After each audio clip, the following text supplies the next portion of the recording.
Damos la bienvenida a un nuevo análisis a fondo. Ujú. La misión de nuestra sesión de hoy es verdaderamente ambiciosa. Queremos desenredar el complejo panorama jurídico, social y político de Estados Unidos. Sí, un reto importante. Desde luego, nos proponemos entender con claridad qué ha ocurrido exactamente en esa nación 3 años después de una decisión judicial histórica. Una decisión que, transformó por completo su sistema legal. Efectivamente. Y para lograrlo, resulta fundamental detallar de dónde partimos hoy. Vamos a sumergirnos en un capítulo académico tremendamente meticuloso. Está escrito por Rafael Palomino y se encuentra dentro del libro titulado Género, Religión y Derechos Fundamentales. Nuevos desafíos jurídicos. Un material muy denso, ¿sí? Mucho. Cabe destacar, además, que esta obra en su conjunto ha sido coordinada por la profesora Francisca Pérez Madrid, catedrática de la Universidad de Barcelona. Nuestro objetivo aquí, y estoy muy concienciada con esto, es exponer los hechos, los datos legales y los argumentos de este texto con total objetividad y rigor. Y resulta imprescindible establecer el marco temporal exacto para situar adecuadamente este análisis para quienes nos escuchan. Claro, el contexto. Exacto. Nos encontramos evaluando el escenario estadounidense a 3 años de la famosa sentencia del Tribunal Supremo, conocida como Dobbs contra Jackson Women's Health Organization, que fue dictada en junio de 2022. Ujú. Esta resolución es el epicentro de todo el debate actual. Fue la decisión que anuló formalmente los precedentes establecidos por los casos Roe contra Wade de 1973 y Planned Parenthood contra Casey de 1992. Que llevaban décadas vigentes. Eso es. Al dar este paso, el Tribunal Supremo determinó que la Constitución de los Estados Unidos no protege el aborto como un derecho fundamental implícito. Ya. Y esto, en la práctica, devolvió la potestad de legislar sobre esta materia a cada uno de los 50 estados que componen el país. Vale, pues vamos a desgranar esto paso a paso, manteniendo siempre esa premisa de ceñirnos estrictamente a los datos que expone el autor. Me parece perfecto. Todo este terremoto legal, digamos, comenzó con una ley muy concreto del estado de Mississippi, conocida como la Ley de Edad Gestacional. Así es. Básicamente, esta norma prohibía realizar la intervención después de las 15 semanas de gestación. Solo permitía excepciones en casos de emergencia médica o anomalía fetal grave. Ujú. A partir de ahí, la clínica Jackson Women's Health Organization demandó al Estado. Alegaban que esta ley violaba la jurisprudencia vigente. El caso fue escalando por los tribunales federales, que en un principio bloquearon la ley. Como era de esperar con los precedentes de aquella época. Claro, hasta llegar al Tribunal Supremo. Y aquí es donde el texto de Palomino entra en la profundidad técnica. ¿Cuál fue exactamente el razonamiento de los magistrados para fallar a favor de Mississippi y echar por tierra medio siglo de precedentes? A ver, el razonamiento es uno de los apartados más densos e importantes del texto. La justificación de la mayoría del tribunal se apoya fundamentalmente en 2 grandes pilares. Vale. Primero, es la conclusión de que no existe un derecho constitucional implícito al aborto. Los magistrados argumentaron que, para que un derecho no escrito sea reconocido, debe estar profundamente arraigado en la historia y la tradición de la nación. La historia como base. Exactamente, y señalaron un dato histórico clave. En el momento de aprobarse la 14ª enmienda en 1868, que, es la base legal que se solía invocar, resulta que 3/4 partes de los estados criminalizaban esta práctica. Es decir, miraron al pasado legislativo para interpretar el texto constitucional actual. Totalmente. Y el segundo pilar sostiene que Roe fue una sentencia metodológicamente errónea desde su propio inicio. ¡Qué fuerte! El tribunal argumentó que carecía de fundamento en el texto constitucional y que la estructura que creó, basada en la viabilidad fetal, resultaba completamente arbitraria. Ya. Por lo tanto, determinaron un cambio técnico crucial. Las leyes sobre esta materia ya no deben someterse a lo que se conoce como un escrutinio estricto, sino a un examen de base racional. Fíjate, resulta muy útil detenerse un momento en este concepto, porque suena a jerga jurídica muy específica. Lo es. Para la audiencia que no tiene formación en derecho estadounidense, ¿qué significa pasar de un escrutinio estricto a un examen de base racional? Pues es un cambio de paradigma total. Bajo el escrutinio estricto, el gobierno necesitaba demostrar una razón de peso extrema, casi de vida o muerte para poder restringir el acceso. Era un listón altísimo. Un obstáculo casi insalvable para legislar en contra. Efectivamente. En cambio, el examen de base racional es el estándar de revisión judicial más indulgente. Simplemente requiere que el Estado demuestre que la ley tiene una conexión lógica con un interés gubernamental legítimo. Vale, entiendo. En la práctica, esto hace que sea muchísimo más fácil para los estados aprobar prohibiciones o regulaciones severas sin que los tribunales federales las tumben. Ese cambio técnico ha tenido unas repercusiones globales fascinantes. El autor subraya un contraste que llama muchísimo la atención al poner los datos sobre la mesa. Sí, las cifras a nivel internacional son muy reveladoras. En las últimas décadas, la tendencia mundial ha sido clara. 60 países han ampliado el acceso a estas intervenciones. Sin embargo, tras la sentencia Dobbs, Estados Unidos se desmarcó de esa corriente principal y se unió a una pequeña minoría de solo 3 países que, entre 1994 y 2023, han limitado su despenalización. Así es, aunque, ojo, el texto también hace una matización importante para no caer en simplificaciones. Claro, hay que ser precisos. Estados Unidos no se ha sumado incondicionalmente al grupo de 24 naciones en el mundo donde existe un delito total y absoluto a nivel nacional. La anulación de Roe no instauró una prohibición federal. Lo que hizo fue descentralizar el poder, transformando el mapa estadounidense en lo que el autor describe de forma muy acertada como un complejo mosaico regulatorio. Ese concepto de mosaico es brillante para entender la geografía del país ahora mismo. Sí, lo define a la perfección. Pero aquí es donde la inmersión de hoy se pone realmente interesante. Resulta fascinante observar que este fallo no solo agitó los parlamentos, sino que generó una reacción sin precedentes en las universidades. Un impacto tremendo. El texto lo califica literalmente como un tsunami académico. Siempre hay debate doctrinal tras una gran sentencia, pero las cifras que aporta el estudio de Palomino parecen de otra escala. Son de una magnitud colosal, en efecto. Para dar una idea clara a quienes nos escuchan, Palomino documenta que una simple búsqueda en Google académico sobre Dobbs arrojó más de 51.800 resultados de trabajos publicados. ¡Qué barbaridad! Y si nos vamos a bases de datos estrictamente jurídicas y profesionales como Westlaw, se contabilizan unos 400 artículos en revistas especializadas de alto nivel. Es muchísima producción académica en muy poco tiempo. Muchísima. Y para poner esto en perspectiva, el autor lo compara con una sentencia europea famosísima y muy polémica, el caso Lauzi contra Italia, que trataba sobre la presencia de crucifijos en las aulas. Ah, sí, un caso muy sonado. Pues ese caso europeo generó apenas unos 3.790 resultados en Google académico y no más de 10 artículos en Westlaw. La diferencia de volumen es abismal. Es una desproporción increíble. Y leyendo el texto llama la atención que esta avalancha de artículos es, en su inmensa mayoría, ferozmente crítica con la sentencia del Tribunal Supremo. Prácticamente unánime. ¿Cómo explica el autor que haya una respuesta tan uniforme en el ámbito universitario frente a un país que socialmente está dividido casi por la mitad? Palomino identifica 2 factores principales para explicar esta animadversión académica casi monolítica. El primero lo apoya con datos financieros muy reveladores. A ver. Existe una abrumadora uniformidad ideológica en las facultades de derecho estadounidenses. Las estadísticas muestran que el 95,9% de los profesores de derecho que realizan donaciones económicas a campañas políticas lo hacen exclusivamente a candidatos del Partido Demócrata. Es un porcentaje altísimo. Estamos hablando de una proporción de más de 35 donantes demócratas por cada donante republicano en el ámbito académico. Con esos números, resulta lógico que la literatura jurídica refleje una postura tan consolidada. Exacto. Y el segundo factor que menciona el autor es la profunda polarización política actual y fenómenos sociológicos como el wokismo o las teorías críticas. Ya. En este ecosistema, la identidad partidista define las posturas culturales en bloque. Se ha creado una dinámica donde la afiliación a un grupo conlleva por defecto la adopción de un paquete completo e innegociable de posturas sobre derechos reproductivos. No hay margen para el matiz en las publicaciones. Resulta evidente que esa polarización no se queda encerrada en las aulas de las facultades de Derecho, baja directamente a la calle y se refleja en las urnas. Totalmente. El impacto electoral ha sido inmediato. El capítulo detalla con mucha precisión los reveses que ha sufrido la causa pro vida en el terreno electoral.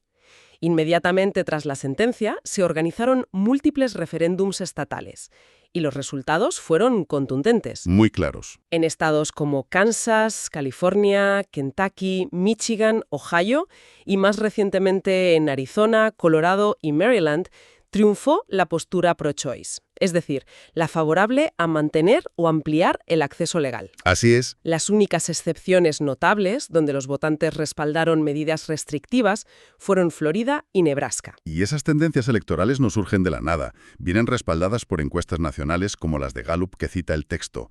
Ahí se refleja que un 69% de la población encuestada apoya que la intervención sea legal durante el primer trimestre de gestación. Una mayoría muy amplia. Ujú. Y ante esta realidad demoscópica, el capítulo plantea una reflexión sociológica muy profunda. Citando análisis sobre la revolución sexual, argumenta que este elevado apoyo público responde a cómo se ha estructurado la vida contemporánea.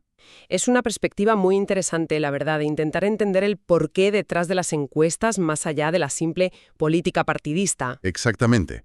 El argumento es que, mientras la sociedad contemple las relaciones sexuales sin una vinculación estricta a la reproducción, un sector muy amplio de la población percibirá el aborto como un método anticonceptivo de emergencia. Ujú. Un método que consideran completamente necesario para sostener su estilo de vida actual.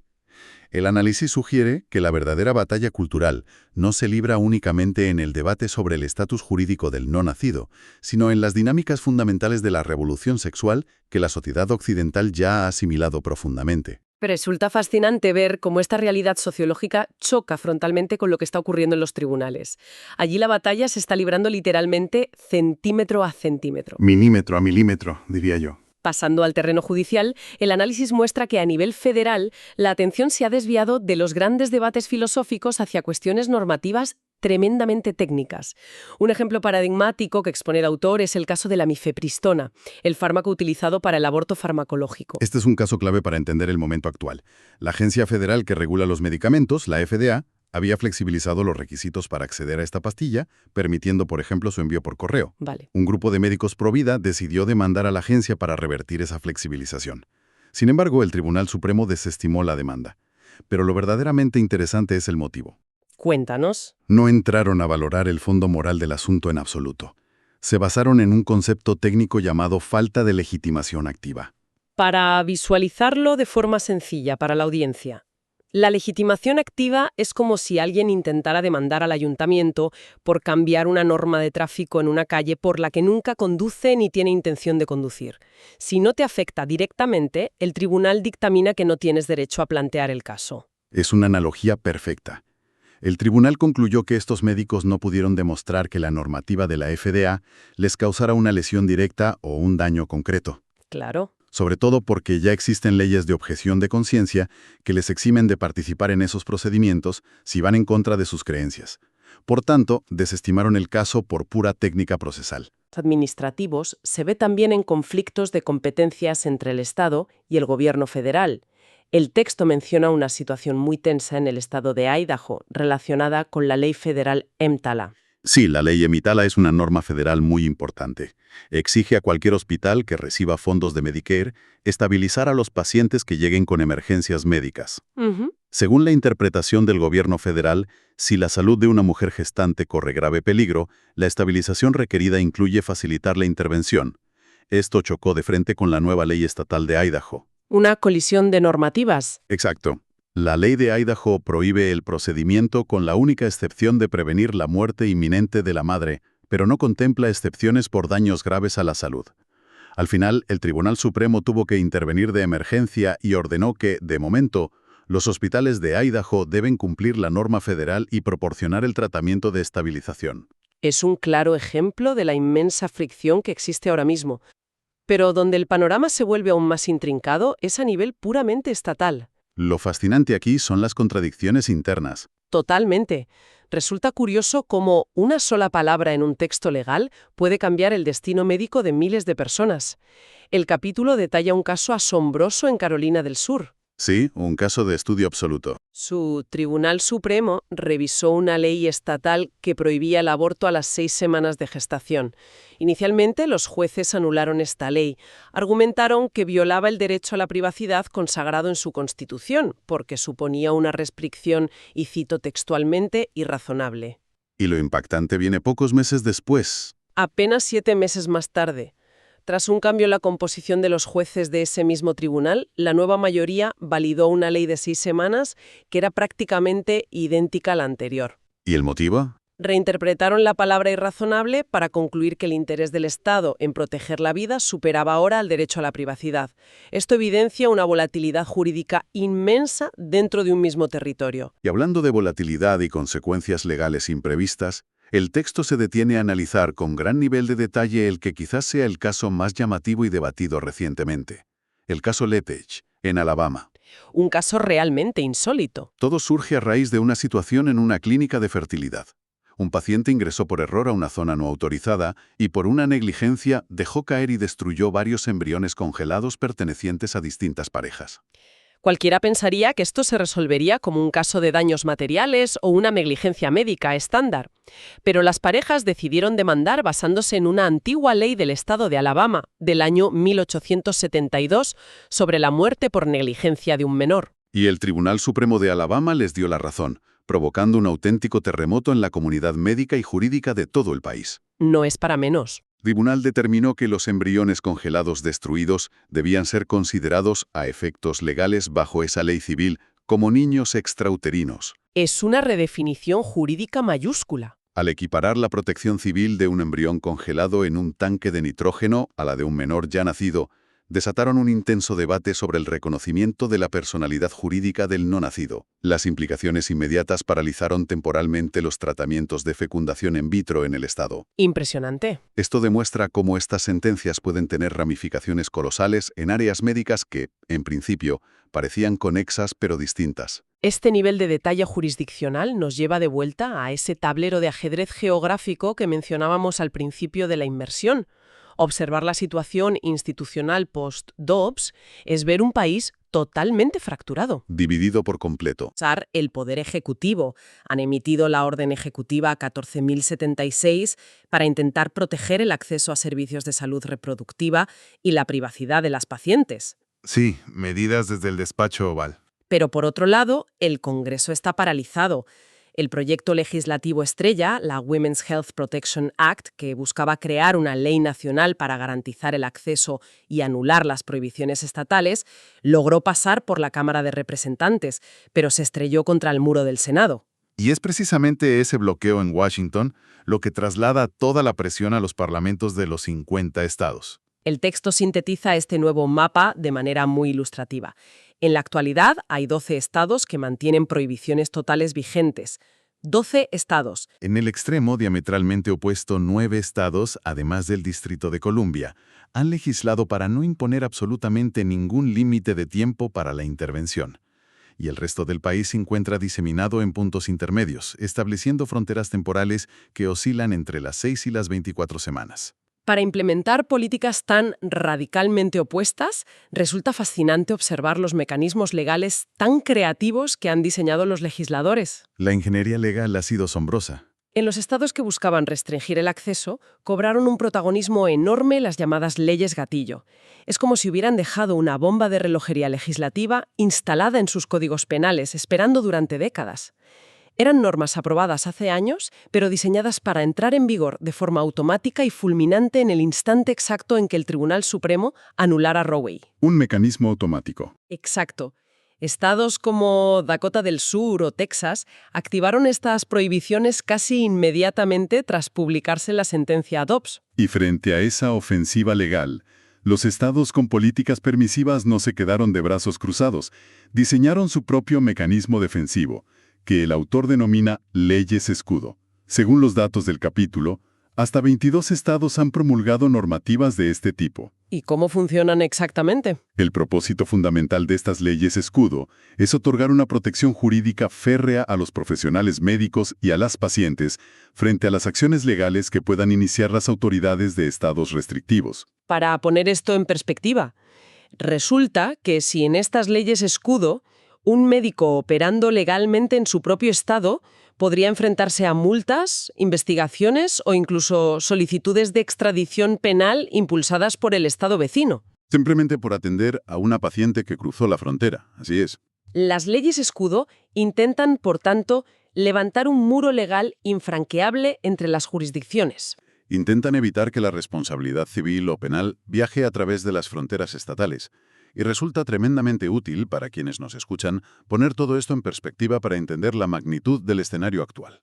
Lo que este profundo análisis demuestra es que un único fallo del Tribunal Supremo no eliminó, ni mucho menos, un debate histórico de décadas. Simplemente alteró las reglas del juego descentralizando el poder regulatorio. Ha convertido a los 50 estados en laboratorios legales independientes que operan con reglas contradictorias y a menudo enfrentadas entre sí. Completamente opuestas. En la práctica diaria, obliga a la ciudadanía estadounidense a navegar por un sistema jurídico fragmentado donde los derechos médicos, las potenciales responsabilidades penales y las protecciones civiles cambian de manera drástica y absoluta, dependiendo pura y exclusivamente del código postal en el que se resida. Llegados a este punto, resulta fundamental hacer una síntesis de la tesis principal que expone el capítulo de Rafael Palomino, tras todo este recorrido legal. Es el momento de agrupar las ideas. La idea central que atraviesa el texto es inequívoca. El caso Dobbs no ha resuelto el profundo debate en Estados Unidos. Lejos de pacificar la controversia, devolviendo el asunto a los representantes electos, lo que ha provocado es trasladar la tensión desde los tribunales federales hacia los parlamentos, las urnas y las Cortes Supremas de cada uno de los 50 estados. Un desplazamiento del conflicto. Este movimiento tectónico ha exacerbado de forma notable la división ideológica y legal de una nación que, 3 años después, sigue sin encontrar un consenso social viable. La extrema fragmentación legal que queda expuesta en este documento demuestra que cuando una nación decide delegar sus debates morales y científicos más profundos a la soberanía individual de cada territorio, el concepto mismo de derechos fundamentales universales se desdibuja de manera irreversible. Crea un escenario jurídico sin precedentes históricos, donde es la mera geografía la que dicta la definición legal del inicio de la vida y el alcance de la autonomía personal. Resulta necesario detenerse a pensar en las profundas implicaciones de esta realidad.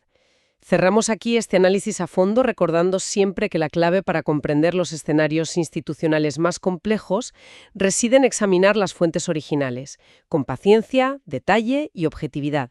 Hasta nuestra próxima inmersión.